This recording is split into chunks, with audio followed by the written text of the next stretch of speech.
The controversial and long-awaited cull of badgers has begun. Over the next 6 weeks, around 5,000 badgers will be killed in Somerset and Gloucestershire. Farmers say the cull is necessary to tackle TB in cattle. Opponents say the scientific case is weak. Lucrezia Millarini has the latest. In the Gloucestershire countryside, badger protesters making good on a pledge to sabotage any attempt at a cull.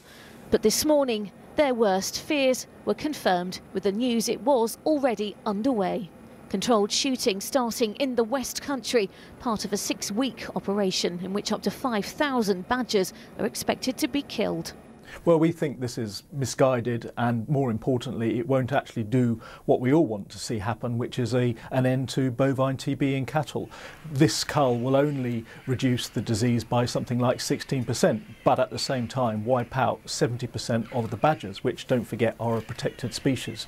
In a letter today, National Farmers Union President Peter Kendall reiterated his support, saying it was an important step, not just for cattle farmers, but for the whole farming industry, adding we cannot go on culling tens of thousands of cattle every year because of TB, while knowing the disease exists in wildlife uncontrolled.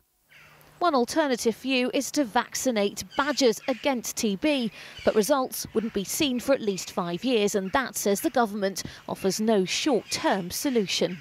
We're pushing really hard on vaccines in cattle, but we're not there. That's going to take at least 10 years. As I've said, there is a role for vaccines in badgers, which do work, but they only work once you've reduced the reservoir of disease. This will do little to appease animal rights activists, who it's expected will intensify their efforts as the cull continues. Lucrezia Millarini, ITV News.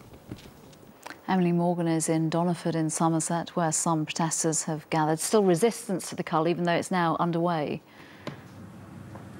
Yeah, absolutely. There is discontent here in Somerset, not just here, but in Gloucestershire too. As you can see, a makeshift protest camp has gone up behind me. That has been put up by protesters who were out last night walking the fields, trying to disrupt the cull. They simply wanted to try and disrupt it. They've bedded down overnight, and they expect this camp to grow in the coming weeks as the cull continues. I'm with Mike, who is one of the protesters. Mike, you were out last night. You're staying here.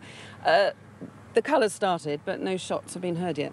I can only speak for the camp and other information that we've had from other groups, and there's been no sign of any shooting at all. How are you going to try and disrupt this cull? I mean, what do you hope to happen, and what is your plan in the coming weeks? The plan in the coming weeks is just to get out into the countryside in the evening, walk around, check on badgers. I mean, badgers are pretty much quiet animals, and the second they hear anybody coming, they scamper off and go back into their dens. Local people and police have appealed to you to keep these protests peaceful. Are you going to adhere to that? Absolutely. We're a peaceful movement. We don't see why we should have to disrupt or direct action. It's just not the remit of the camp.